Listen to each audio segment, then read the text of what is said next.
తల్లికి వందనం పథకం లబ్ధిదారులను లక్ష్యంగా చేసుకుని వర్చువల్ సిమ్ల ద్వారా భారీ సైబర్ మోసానికి పాల్పడిన ఘటన కర్నూలు జిల్లాలో వెలుగుచూసింది. సైబర్ నేరగాళ్లు లబ్ధిదారులకు ఫోన్ చేసి వారి నుంచి ఓటీపీలను సేకరించి వారి బ్యాంకు ఖాతాలో జమైన నిధులను కాజేసినట్లు పోలీసులు గుర్తించారు. ఇక కర్నూలు నగరానికి చెందిన పలువురు బాధితుల ఫిర్యాదుల మేరకు పోలీసులు దర్యాప్తు చేపట్టి వర్చువల్ సిమ్లను ఉపయోగించి మోసాలకు పాల్పడుతున్న ముఠాను గుర్తించారు.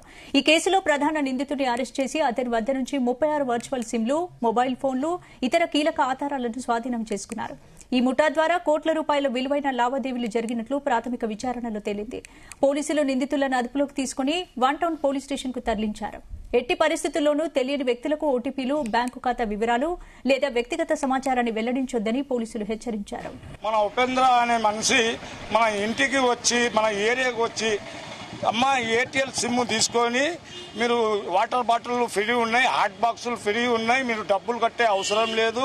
ఆడవాళ్ళకు చిన్న బుర్ర ఉంటుంది, వాళ్ళకు అమౌంట్ ఇచ్చేసేసి వాళ్ళ మీద ఏం చేసినాడు, ఇటు ఆశలు చూపించి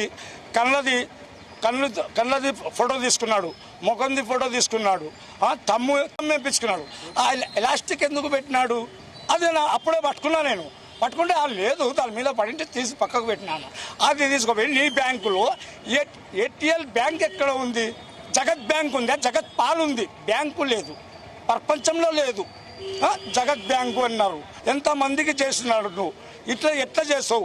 ఆడవాళ్లకు ఆశలు చూపించి తెలివి లేదు, బుర్ర తక్కువ ఉంటుంది ఆడవాళ్లకు, తెలివి లేక ఏదో తీసుకుంటే నువ్వు ఇంత పెద్ద మోసం ఎలా చేస్తావు? కాబట్టి మన వన్ టౌన్ సిఐ గారి పాతాలకు నమస్కరించి, బాబు నారా చంద్రనారాయణ బాబుకి పాతాలకు నమస్కరించి, భరత్ గారికి పాతాలకు నమస్కరించి మమ్మల్ని న్యాయం చేయాలి. ఫ్రీ సిమ్ అని ఒక నెలకి మీరు వాడొచ్చు అని ఇచ్చినాడు. ఇచ్చి మాకి మా అకౌంట్ నంబర్, మా బ్యాంకు నంబర్ మొత్తం మార్చేసినారు. వేరే ఏదో అకౌంట్ పెట్టినారు, అది మనకు తెలియదు. 2వ తారీఖు నుంచి మేము తిరుగుతూనే ఉన్నాం. మేము స్టేషన్కి వస్తున్నాం, పోతున్నాం, తిరుగుతూనే ఉన్నాం, మాట్లాడుతూనే ఉన్నాం, చెప్తూనే ఉన్నాం. ఒకరు అయితే కాదు, అంతమంది రావాలా, పట్టించుకుంటారు అంటే కూడా అంతమంది వస్తున్నా కానీ మళ్ళీ రేపుకి వాయిదా వేసినారు. ఏమంటే మా డబ్బులు మాకు ఇప్పించినట్టు చేస్తే చాలు మనకి, అంతే. పోలీసు వాళ్ళు మేమేం కొడతలేం. వాడి సొమ్ము ఏం కాదు, మా పిల్లల సొమ్ము మాకు ఇస్తే చాలు, అంతే. మేమేం కొడతలేం. మాది ఎన్టీఆర్ బిల్డింగ్లు. నా పేరు బిజాన్వి. నా ఇద్దరు పిల్లల డబ్బులు కొట్టేసినాడు ఏటీఎం వాడు. ఫ్రీ సిమ్ అని మాకు మోసం చేసినాడు. వాడిని ఎలాగైనా పట్టుకొని మా డబ్బులు మాకు ఇప్పించండి, మాకు న్యాయం చేయాలా. పిల్లల నోట్ కాడి వాడు తీసుకపోతే ఎట్లా? మేము ఎంతో కష్టపడి పిల్లల్ని సంజాయించి బడిలకు పంపిస్తే పిల్లలకి వేసిన గవర్నమెంట్ డబ్బు అది. వాడు ఎవడో తీసుకుంటే మేము అయితే వదిలిపెట్టాం.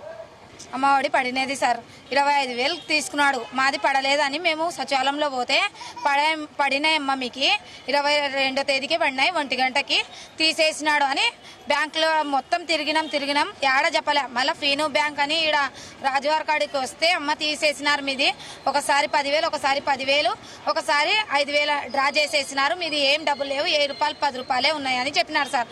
అంటే ఇట్లా మేము లేక ఎట్లా తీస్తారంటే, మీరు సిమ్ము ఇచ్చింటారు కదా, సిమ్ము వాళ్ళు తీసినారు అంటే ఫీను బ్యాంక్ అని సెల్లోతో చేసినాడు మాకి.